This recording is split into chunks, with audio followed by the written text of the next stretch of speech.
সেই জন্য মায়েরা ভালো লাগুক আর না লাগুক প্রত্যেক দিন খাবেন একটুখানি করে নিম পাতার তিতা, আর সময় পান আর নাই পান প্রত্যেক দিন পড়বেন এক অধ্যায় করে গীতা।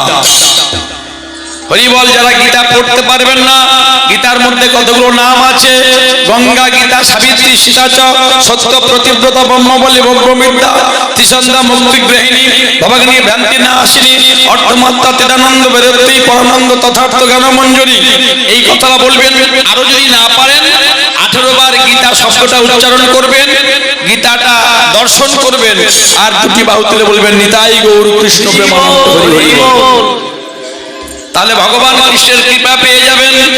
ভগবান কৃষ্ণচন্দ্র যখন মথুরা এসে উগ্রসেনকে রাজা করলেন, আর রাজা করার পরে মথুরাবাসী সবাই বলতে শুরু করলো, কিছু কিছু মানুষ যে গোপ বালক ভগবান কৃষ্ণ, তার কথায় কি সবকিছু চলবে? তার নিজের কোনো শিক্ষা নেই, দীক্ষা নেই। তাই ভগবান চিন্তা করলেন, আপনি আচরি ধর্ম অন্যের শিখায়, নিচে না ধর্ম আচরিলে অন্যের শিখানো না যায়। তাই কানাই বলাই চললেন কোথায় মায়েরা? ওই শান্তিপুনি মুনির আশ্রমে। বিদর্ভ নগরের শেষ প্রান্তে ছিল শান্তিপুনি মুনির আশ্রম। হরি বল।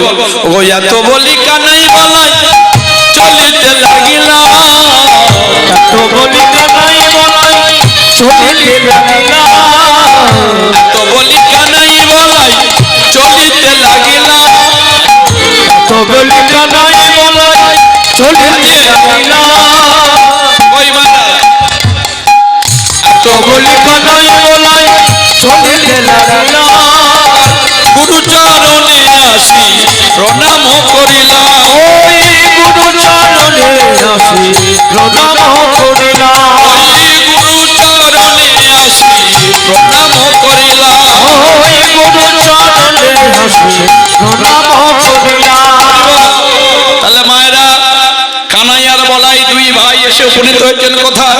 বলে গুরুদেবের জয় হো, গুরুদেবের জয় হো, গুরুদেবের জয় হো, গুরুদেবের জয় হো, গুরু পেলে গোবিন্দ পাবো, গুরুদেবের জয় হো, গুরু পেলে গোবিন্দ পাবো, গুরুদেবের জয় হো, হরি হরি হরি বলে গুরুদেবের জয় হো, হরি হরি বলে গুরুদেবের জয় হো, হরি হরি হরি বলে গুরুদেবের জয় হো, হরি হরি হরি বলে গুরুদেবের জয় হো, গুরুদেবের জয় হো, গুরুদেবের জয় হো।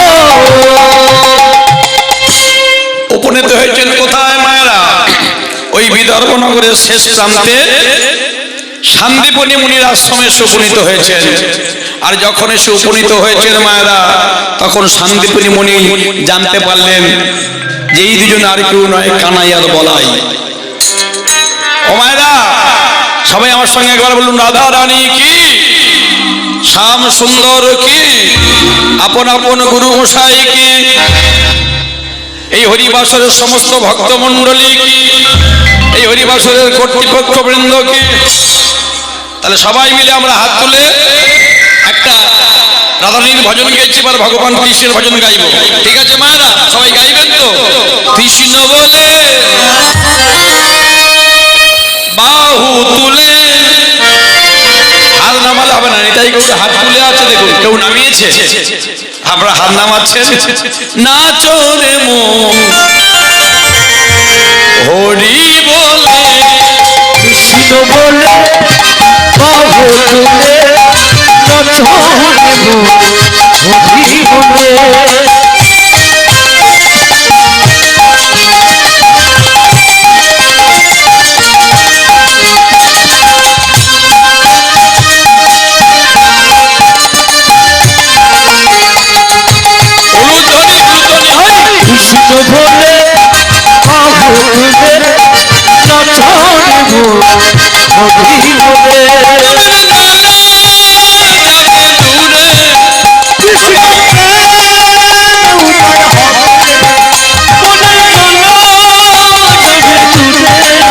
কৃষ্ণ বলে বাহু তুলে, নাচো রে মন হরি বলে।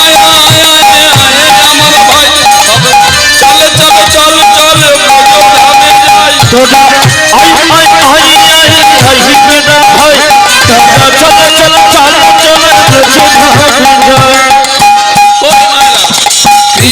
বলে বাহু তুলে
নাচো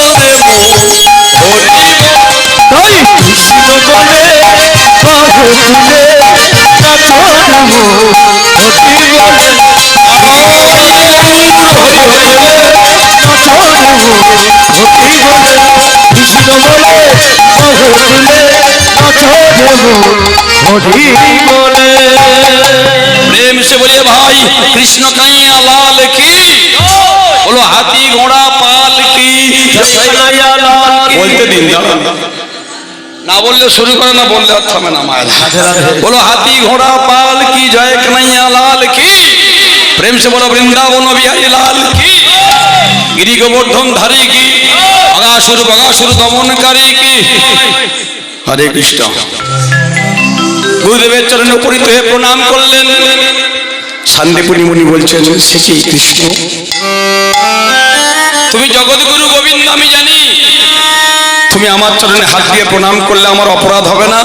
বলল গুরুদেব আমি ভগবান কৃষ্ণ হয়ে যদি আপনার চরণে হাত দিয়ে প্রণাম না করি জগতের মানুষ কি শিখবে বলুন তো? যে কৃষ্ণ গুরুদেবের বাড়িতে গিয়েছিল সে তো কই প্রণাম করেনি। গুরুদেব মনে মনে প্রণাম করলেন, হে জগৎ গুরু গোবিন্দ তুমি তো জগতের গুরু, ভগবান শ্রীকৃষ্ণ জগতের বাপ, তারে যে না ভজে তার হয় জন্মে জন্মে মহাতাপ। বলো তোমরা কি শিখবে? বলাইকে বললো বলরাম বলো তুমি কি শিখবে? বললো আমি শিখবো গদা যুদ্ধ। ভক্তমণ্ডলী ভক্তিমতী মায়েরা হতে পারি দিন তবু নহি বরাহীন, আমরা হারব না হারব না তোমার মাটির কণাও ছাড়ব না, আমরা হারব না হারব না তোমার মাটির একটু কণাও ছাড়ব না, আমরা আকাশ থেকে বজ্র হয়ে পড়তে জানি, তোমার ভয় নেই মা আমরা প্রতিবাদ করতে জানি, মা ভাবনা কেন আমরা তোমার প্রিয় শান্ত ছেলে, প্রভু শত্রু এলে অস্ত্র হাতে ধরতে জানি, তোমার ভয় নেই মা আমরা প্রতিবাদ করতে জানি, তাই গৌর হরি হরি বল, মা গো ভাবনা কেন, মা গো ভাবনা কেন। কেন গানটা করা মায়েরা? এগুলো গান নয় জ্ঞান। বর্তমান দিনে বড় কষ্ট হয়, যাদের ঘরে খাবার অভাব নেই তারা যদি অন্যের ঘরে গিয়ে চুরি করে বড় কষ্ট হয়। কারণটা কি? আমার ঘরে 33 কোটি দেবদেবী, লক্ষ্য করুন, 2 লক্ষ ধর্মগ্রন্থ, 3 লক্ষ ভেষজ, 4 বেদ, ঋক্সাম যদিও অথর্ব, অষ্টাদশ পুরাণ, ব্রহ্মপুরাণ, বিষ্ণু পুরাণ, শিবপুরাণ, লিঙ্গ পুরাণ, ভাগবত পুরাণ, ব্রহ্মাণ্ড পুরাণ, 18খানা পুরাণ, 18খানা উপপুরাণ, 4 বেদ, ষড়দর্শন। তাহলে এত কিছু গ্রন্থ আছে, তার মধ্যে কি বলছেন? বলছেন ভারত আমাদের দধিবাণ্ড, গীতা চ মন্থন দণ্ড, রে বচন সারং সারং রাধা কৃষ্ণ চতুরাক্ষম। তারপরে যদি আমরা ধর্মান্তরিত অন্য ধর্মে যাই, অন্য ধর্মের দিকে আমরা এগিয়ে যাই, সেটা মূর্খমি কাজ হবে। সদাত্মে নির্ণয় সে পরধর্ম ভয়াবহ। তাহলে মায়েরা সবাই ধর্মকে সম্মান করবেন। এই সনাতনী শিক্ষা প্রত্যেকে ঘরের ছেলে মেয়েদেরকে দেবেন। যদি শিক্ষাটা দিতে পারেন তাহলে আমাদের ভবিষ্যতে আমরা সঠিকভাবে আমাদের যে জেনারেশন আমরা আমাদের মাটিতে তাদেরকে প্রতিস্থাপন করে রাখতে পারবো। হরি বল। কি দেখা গেল? গুরু পরম্পরায় গুরুদেব বলল তথাস্তু, তাই তুমি গদা শিক্ষা নেবে। বলরাম গদা যুদ্ধ করতেন, আর ভগবান কৃষ্ণ বলল আমি 64 বিদ্যা গ্রহণ করব। এদিকে ভগবান চিন্তা করছেন আমার তো একজন বন্ধু আছে যে সুদামার কথা শুনবো। দাপর যুগের মাটিতে রচনা দেবীর গর্ভে ব্রহ্মণ্য দেবের পুত্র হয়ে এসেছেন, কিন্তু বাবা এই সুদামা 4 জন্ম থেকে ভক্ত। যারা আজকে এখানে এসে বসেছেন এই তিথি যোগে, আপনারা কেউ ছোটখাটো ব্যক্তি নন, সবাই ভক্ত। পূর্ব জন্ম যদি থাকে সংস্কার, তবে সে পায় মাত্র শুধু সাধুর আচার। এখানে বসতে গেলে একটা ভক্তি লাগে, সেটা সঞ্চয় করা ছিল বলে আজকে এখানে আমরা আসতে পেরেছি। হরি বল মায়েরা। যদি তাও না সুযোগ হয়, একটা কাজ করবেন, বাড়িতে প্রত্যেক দিন একটা কাজ করবেন। সকালে ঘুম থেকে উঠে নিজের দেহটা ভালো করে দেখবেন, আয়নার সামনে দাঁড়িয়ে নিজের চরণটাকে, দেহটাকে বৃন্দাবন মনে করবেন, নিজের চরণটাকে ভগবান কৃষ্ণের চরণ মনে করে প্রণাম করবেন। আত্মজ্ঞান তত্ত্ব যা আছে বিশ্ব ব্রহ্মাণ্ডে তাই রয়েছে দেহ ভাণ্ডে। এই যে মানব দেহ কর নিরীক্ষণ, 24 তত্ত্ব হয় মানব দেহেরই গঠন। পঞ্চভূত ষড়রিপু একত্র করিয়া, তার মধ্যে 10 ইন্দ্রিয় লইবে ধরিয়া। মহাভূত সহ অহংকারে আর দাও মন, এই তো 24 তত্ত্বে মানব দেহেরই গঠন। সহস্রার পদ্ম হয় সহস্রের দল, মধ্যে একটা রামেশ্বর গোলক মণ্ডল। নাসামূলে দ্বিদল পদ্ম হৃদি খণ্ডে রাখি, কণ্ঠ জুড়ে সদল পদ্ম মাঝে বিছে রাখি। হৃদপদ্ম বিরাজিত দ্বাদশ যে দলে, কুলকুণ্ডলী শক্তি দেখো 10 নাভি মূলে। নাভির নিম্ন ভাগে আগে সরোবর, অষ্টদল পদ্ম আছে তাহারও ভিতর। তার মধ্যে আছে নারী 3.5 কোটি, 72,000 নারী তাতে বাঁধা আছে 8-60। এই 72,000 নারীর মধ্যে 700 নারী প্রধান হয়। এই 700 নারীর মধ্যে 124 নারী তাতে শ্রেষ্ঠ হয়। এই 124 নারীর মধ্যে 32 নারী দেখো বিশ্বভুবন ভরি মাজিয়া হইল উল্লেখ। এই বিশ্বভুবন ভরির মাঝে দেখো নারী আছে 3, ইরা পিঙ্গলা আর সুষমনা প্রবীণ। বাম দিকের আর ডাইনে পিঙ্গলা, মধ্যিখানে সুষমনা নারী চক্রাকারে রইলা। সহস্রার থেকে যে রস ঝরে পড়ে, কুহু নারীর মধ্য দিয়া যায় যে শরীরে, ওইখানে হইতে রস আবার ঊর্ধ্বমুখী হয়, সেটা গিয়ে কুলকুণ্ডলিনীর শিরে পড়ে ভাই। যদি কেউ আলজি হবাটা ব্যাঙের মতো উল্টো করিতে পারে, গুরু কৃপায় সেই রস 1 বিন্দু যদি কেউ পান করিতে পারে, তার এই দেহখানা বৃন্দাবন হয়ে গেল। প্রেমানন্দে সবাই মিলে একবার হরি বল হরি বল। তাহলে ভক্তমণ্ডলী দল আসছে কি? জয় রাধে গোবিন্দ। মায়েরা এইবার কি দেখা গেল? ভগবান গোবিন্দ আমার আকর্ষণ করলেন কাকে? ওই সুদামা। সুদামা কে ছিল না? সুদামা ভগবান নারায়ণের একটা অংশ। সত্য যুগে সুদামা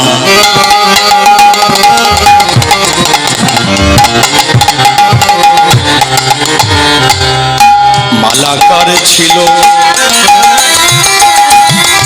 ত্রেতা যুগে দশরথ নন্দন ভরত।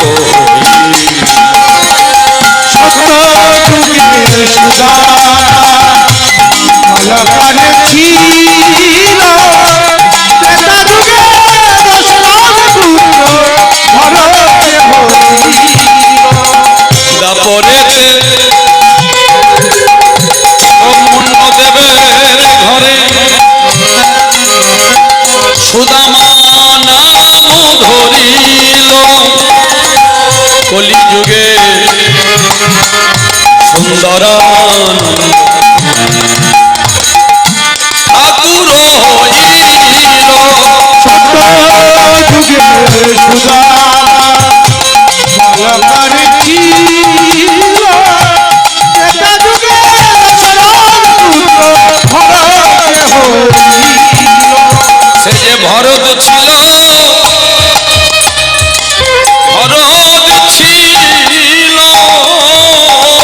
যে ভটক ছিল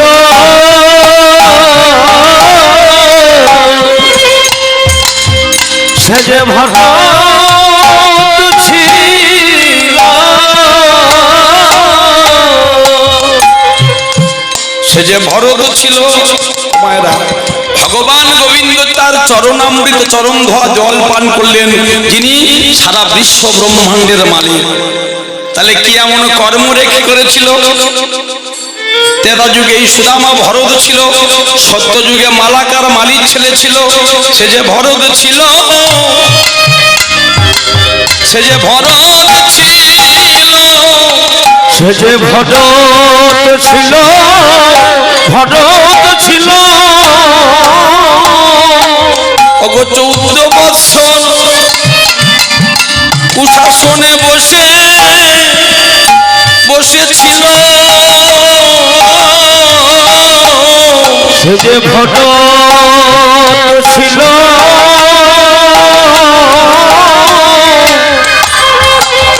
ভটক ছিল। এই সুদামা লীলা শাসন করতে গেলে আপনাকে রামায়ণে একটু প্রবেশ করতে হবে মায়েরা। রাজা দশরথ কি শিক্ষা দিচ্ছেন দেখুন সনাতন ধর্মে। বর্তমান দিনে আমরা ভাই ভাইয়ে 1 বিঘা জমির জন্য 1 হাত জমির জন্য আমরা লাঠালাঠি করি, মামলা মকদ্দমা করি, ভাইকে জব্দ করতে গিয়ে বিধর্মীদের আমাদের ঘরের মধ্যে বসিয়ে রাখি। খবরদার এটা করবেন না। এই কীর্তন থেকে এই শিক্ষাটা আমরা নেব, এই সনাতনী শিক্ষা। বশিষ্ঠ মুনি বললেন, শোনো দশরথ, তুমি তোমার জ্যেষ্ঠ পুত্র রামচন্দ্রকে রাজা করো, সে যোগ্যবান পুরুষ। রাজা দশরথ ঘোষণা করে দিলেন। আর কৌশল্যা, কৈকেয়ী, সুমিত্রা সবাই সোনার হার নিয়ে সমস্ত দাস দাসী সবাইকে প্রত্যেকের গলায় পরিয়ে দিচ্ছে। কি আনন্দ! অযোধ্যার রাজা হবে রামচন্দ্র। আর সঙ্গে সঙ্গে কৈকেয়ী কি করলেন, একটা সোনার হার নিয়ে যখন তার দাসী, ছোটবেলাকার দাসী মন্থরার গলায় পরিয়ে দিয়েছে, আর পরানোর সঙ্গে সঙ্গে মন্থরা কি করলো? মন্থরা কথার মানে কি? যার মনটা হচ্ছে কুটিল, যার মনটা আবর্জনা পূর্ণ, সঙ্গে সঙ্গে হাতটা নিয়ে দূর করে ছেড়ে ফেলে দিচ্ছে।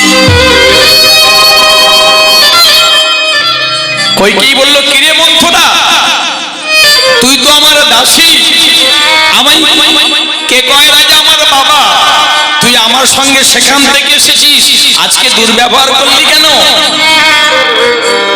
সৎ সঙ্গে স্বর্গবাস, অসৎ সঙ্গে বংশনাশ। জ্ঞান থাকতেও খবরদার মায়েরা বাবারা কেউ অসৎ সঙ্গ করবেন না। এবার মন্থরা পেঁচিয়ে পেঁচিয়ে বলছে, আমি তোমার দাসী, কালকে যখন রাম রাজা হবে, রামের রাজমাতা হবে, রামের মা কৌশল্যা হবে রাজমাতা।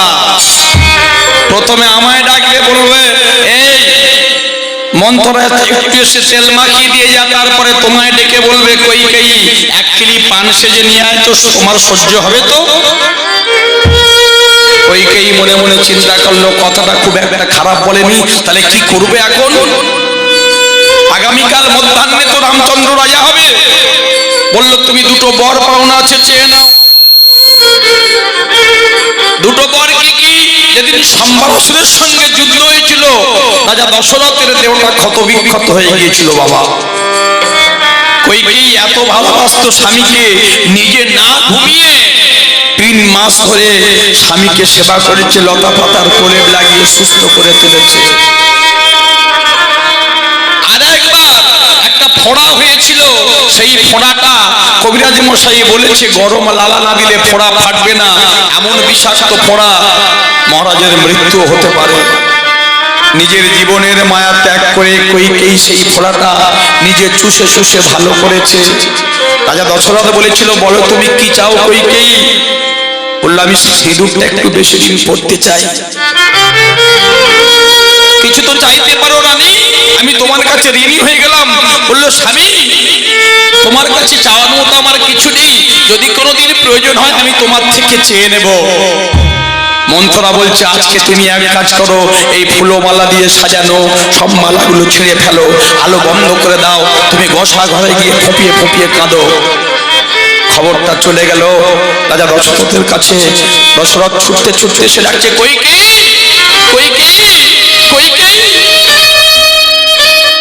আর একটুখানি রাত আছে, সকাল হলেই কৌশল্যার গর্ভ থেকে জন্ম নিয়েছে রাম, কিন্তু তুমি কইকেয়ী দিন রাত সেই রামকে বুকে করে নিয়ে ঘুরে তোমার নয়নের মণি রাম রাজা হবে, তুমি কেন ঘরে তুমি ঘরের আলোগুলো কেন বন্ধ করে দিয়েছো? কইকেয়ী উত্তর দিচ্ছে, মহারাজ আমি যে আপনার কাছে দুটো বর চাই। আজকে সেই বর চাও? বলো কি বর? প্রথম বরে আমার সন্তান ভরত রাজা যে হইবে, ভরত রাজা যে হইবে। দ্বিতীয় বরে রামচন্দ্র 14 বৎসর বনে সাজা পাইবে। 14 বছর হইছে, বনে সাজা পাবে। তোমার কথাটা শোনার সঙ্গে সঙ্গে যেন আকাশ থেকে বাজ এসে পড়লো দশরথের মাথায়।